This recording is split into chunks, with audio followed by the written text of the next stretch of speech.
an amazing artist. I'm like, Oh well. where did you get your talent from? Like, did you just wake up one morning and was like, I want to be talented? Uh, Garage Band. It's that's where I get it from. Primarily because it's free. So I suppose we've started now, haven't we? So like we may as well sort of just Yeah, we're get into just this, chatting I it guess. up. Yeah, absolutely. We're Yeah. just chatting it up.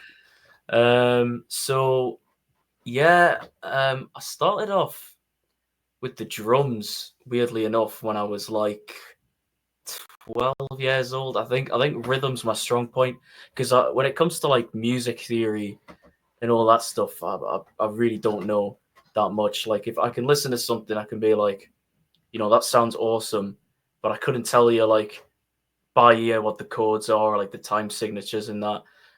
So I'm kind of like I feel like I'm a bit instinctual, a bit like I'm very rhythm based when it comes to making stuff and just sort of playing around. So yeah, so like a drummer first, and that kind of like harnessed that, um, and then I taught myself that for a bit, and then eventually, because I've always like writing stuff, just well, like poemy type stuff or that kind of thing. I've always liked writing, wanted to write in some way. So basically, someone said to us like, "Well, if you want to write songs, you need to learn like the guitar or something Right. like that." And then, like an auntie of mine bought me this guitar as a birthday present years ago. So I didn't even pay for this. So I make everything on Wow. basically nothing.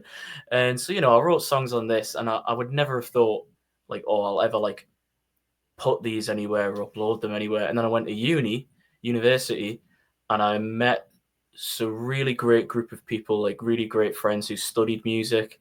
And meeting them, one of them in particular, a mate of mine called Dom, who is one of the most talented people I've ever met in my life. Like his music, Dom Hunt on Spotify. I'm gonna plug him. You should really check that out. He was the Wow. one who encouraged me to be like, like you should do something with this, and like you should just plunge yourself in the deep end of it. And it was through him I started going to open mics, and then it was either him or another mate who introduced me to GarageBand, the app. And a lot of people might get a bit snobby about GarageBand, like, oh, it's they'd rather use like some high end software. And I was a bit skeptical as well. I was like, oh, well, it's like a free thing on the phone. It can't be that good. But oh my god, like the stuff you can do with that app. I mean, but everything I've put on Spotify is literally just made with this guitar, and everything else is on this GarageBand app. And it's just, and yeah, for me, it was just about just playing around with it, and yeah, you can make some good stuff with it. Like up to a point, it's never going to sound quite on the level as like some really high budget production stuff. But I think at the very least, even if like for starting out, or in my case, if you just want to do like lo-fi kind of music, indie type stuff, especially like it can be, it's really great, honestly. I Wow. really recommend GarageBand if you've ever felt like writing, making songs, and you feel like you're a bit out your depth, you don't know where to start with production, or like you just feel like you got no idea what you're doing. I think it's great because it's quite easy to use, and the more you use it, the more you get better at it. The more you get better at it, the more you kind of naturally understand like music production. Like I know a lot more now than I did before, which was like nothing. So it's basically I've it's, I suppose it's profitable for me in a way because I don't spend anything. But then the Right. problem is I don't really make much money off of it either, so it kind of just evens out at the minute. Right. So yeah, that's where I'm at with it. So how long have you been performing like live and the open mics and things like that?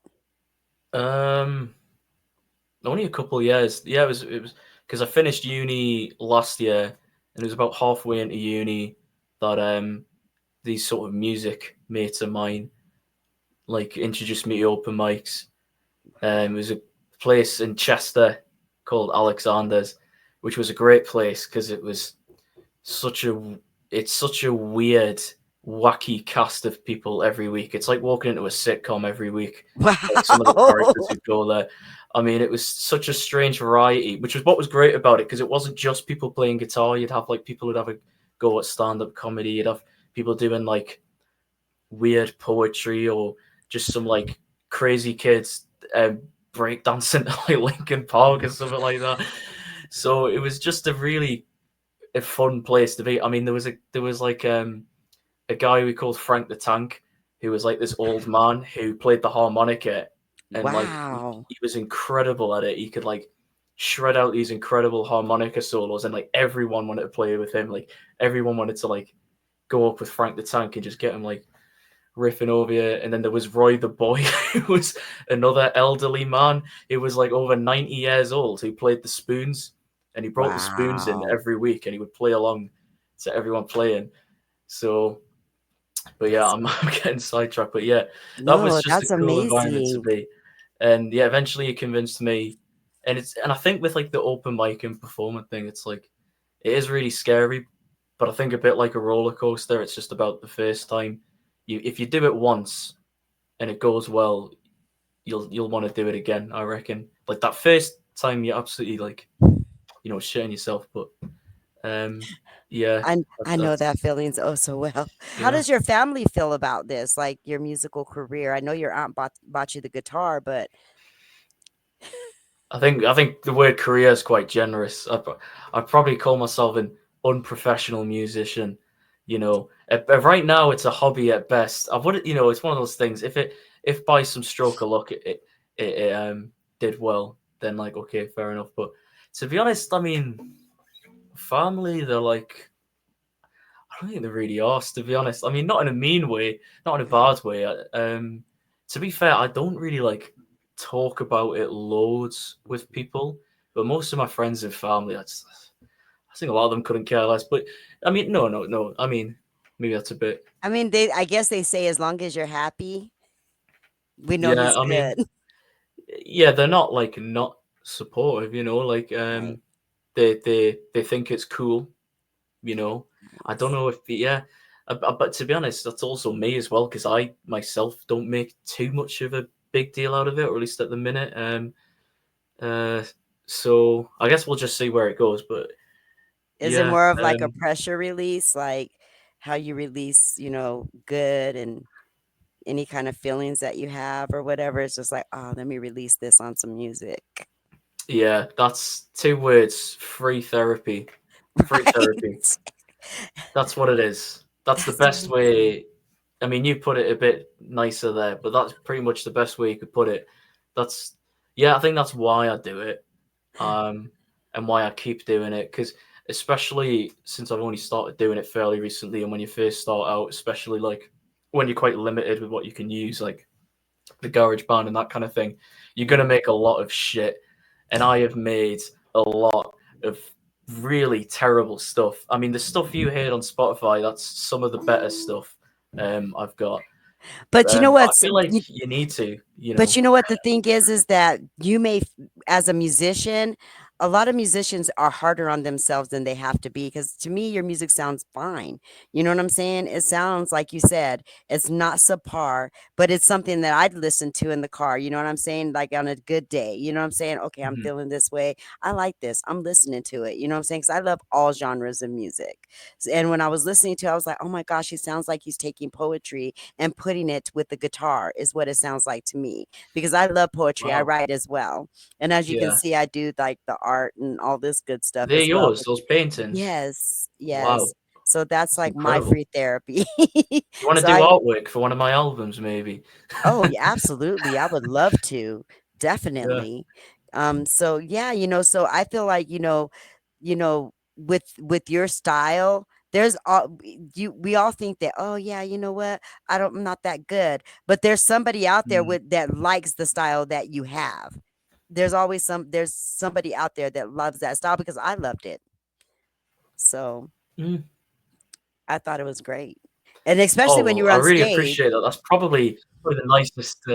Yeah, definitely. That's probably the nicest thing anyone's ever said about my music. So, Oh, but yeah, because yeah, you always will be your own biggest critic, won't you? And I think that right. is something you have to accept if you're creating literally anything. I mean, like you say, it's you like even if you think of like the greatest. artists who ever lived in any field, they all probably thought their stuff was rubbish. So Right. you've got to draw a fine line between, like, you do have to be self-critical enough to where you've got to have that voice that says, no, but this could be a bit better. I could do a bit better than that. But then if you lean too much into that, you'll never actually do anything with it. That's the Exactly. biggest challenge, isn't it? Especially like showing people or releasing something, like the biggest challenge is like just overcoming the fear to be like, I'm gonna put this out there and kind of embarrass myself maybe, but if people like it, it'll be worth it. So yeah, I guess that's what Exactly. it's about, isn't it? Exactly. And I love your stage presence. I mean, when you're on stage, I was like, "Oh my gosh, he's like goth all the way." Cause like I love the stage presence. It was amazing. I think goth music is like a big. I love The Cure and like Joy Division and that kind of thing. Um, Yeah. so that's definitely, I think, maybe a bit intentional, that kind of vibe. But I think I think when I started, I was absolutely terrified. Wow. But I think recently I've been better at, going up with the stage presence and that. And I'll tell you what else is beer. That's what it is. Right. It's a couple of pints always helps. So that's usually what it is. If you do catch me at an open mic and you think, wow, like he's really confident and cool, Right. it means I've probably had a bit to drink. If I was sober, I probably wouldn't say a word, but um, but sometimes anyway. I guess it depends how you feel in it.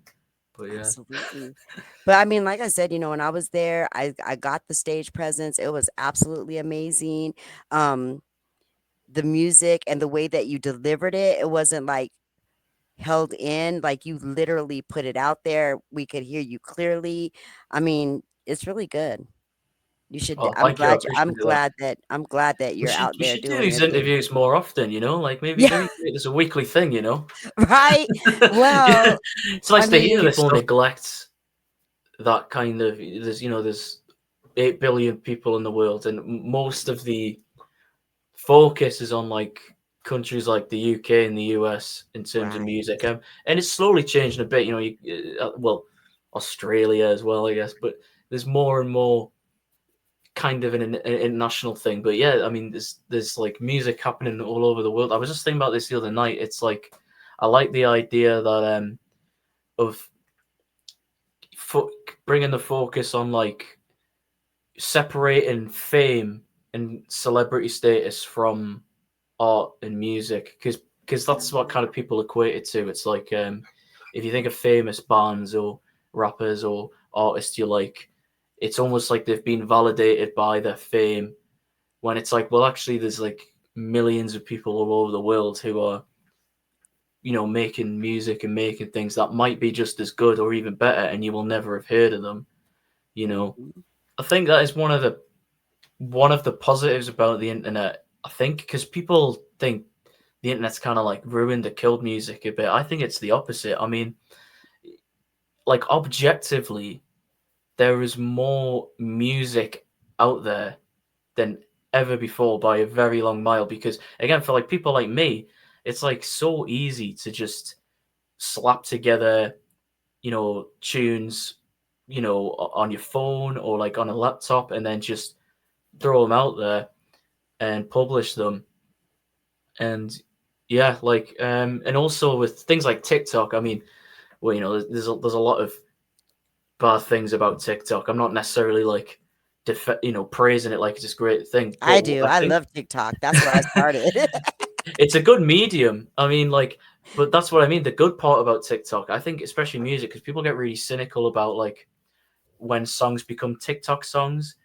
But Mhm. honestly, I think it's a great thing because people like to gatekeep Right. certain bands and music when they become popular. And Mhm. I'll give you an example. There's like a band called TV Girl that I love from California, doing like this really kind of like experimental pop, psychedelic pop infused with indie and hip hop type of stuff. Right. And like they've been around for a little while, and I was a big fan of them for years. Like before they went back, they were kind of obscure. But in the past few years, they've like blown up, and they're going to like arenas in the UK, and like they're all over TikTok reels. Like they've just become huge purely through TikTok, and I just think that kind of lottery aspect to TikTok, where even if a band or an artist was around 10, 20 years ago or longer, and Right. they didn't do that well, if one person on TikTok who's popular uses a song by them and creates a trend out of it, then that's it. You're like Right. you become a worldwide famous like, you know. Right. And I think it's cool that it's brought some bands back from the dead. It's given attention to, like, yeah, honestly, I think that side of TikTok's really cool. It's a powerful medium. It's like every generation and decades has their own version of like, I don't know what the right word is, like absorbing culture or music. Like in the in the 60s, the 70s, you'd like go out and see bands and you'd buy vinyl records, and then that changed to like CDs, and then and the internet and TikTok just so happens to be the medium in which people, like a lot of people, just access music now, or like are exposed to it. Exposure, that's sort of what I'm Mhm. looking for. Music exposure. Um, so I think it can be quite good. There's actually an American mate of mine once said this quote to me that I used as the name of like my first album. He said, "The universe is shining on you, broski," and I was like, I really like that quote. I love Like, I feel like that's kind of relates to what you're on about a bit there, because the context of that was crazy though. I couldn't even get into that. It was very bizarre. It was like came across a very strange coincidence, where I found a Garfield burger restaurant in Greece, um, and for like inside jokey reasons, it was just really weird, and I had to call him because of the like the name of the place I was in the this Garfield burger restaurant, and he was like, "Damn, like the universe is shining on you, broski," and I was like, "That's." Wow. I guess the point I'm making is, yeah, the universe works in strange ways. Love the concept of it because, like, yeah, like I think travel, like solo travel, is like, again, it's like another great form of therapy. It It is. changes you as a person. It like changes the way you see the world, and like you said, like things happen to you that Right. put you on these trajectories, that these paths, that if you'd never actually gone out and bothered to go out to those places and to try new things, that like that, again, that American mate of mine, Sean, I was talking about. I'll have to send him this interview now Yeah. because I'm talking about him so much for some reason. But No, you're the good. way I met him was incredible, because I went on a study abroad thing for a couple months in uni in Spain, and all it was lots of different universities, well, a few different universities from across the world. Most of the students were from Texas State University, the one that's in, like, I think, San Marcos.